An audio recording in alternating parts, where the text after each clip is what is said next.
โมเมนต์เจ็บเห็ดเด้อพี่น้องเด้อโมเมนต์เจ็บเห็ดเจ็บเอายาพี่น้องยาสมุนไพรเอาไปใส่น้ำหอดกินยามเช้าพี่น้อง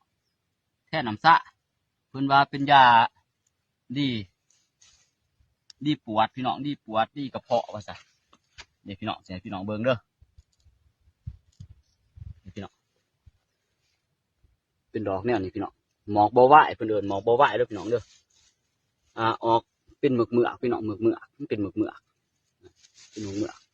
ว่าดีปวดดีกระเพาะต้องเอาไปกินเบิ่งพี่น้องฝนตกพี่น้องฝนตกเช้าไปมื้อนึงเดี๋ยวงัวเก็บเอาไปหลายพี่น้องเอ้ยเอาไปแล้วก็ไปทำความสะอาดแต่ก็ล้างล้างทำความสะอาดพี่น้องทำความสะอาดก็ด่างอันเดียวกันนะพี่น้องเอ้ยไปทำความสะอาดแต่ก็ตากไว้พี่น้องตากไว้ร้ายได้พี่น้องได้เลย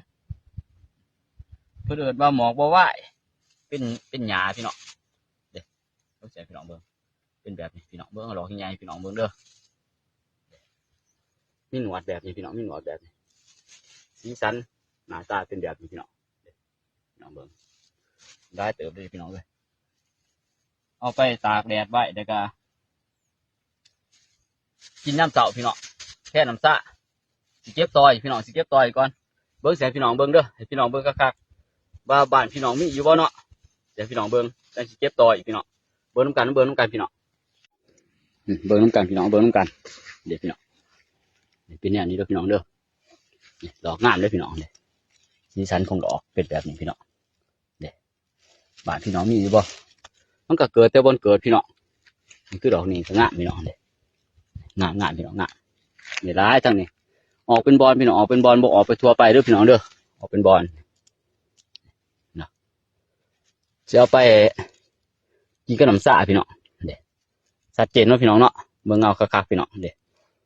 เพิ่นว่าเป็นยาสมุนไพรต้านเสือโรคดีกระเพาะแก้ปวดบ่ว่าซั่นแหละได้ยินเพิ่นว่าก็สิลองเบิ่งพี่น้องจนแม่นหรือบ่หรอกจะไปกินเบิ่งเด้พี่น้องงาม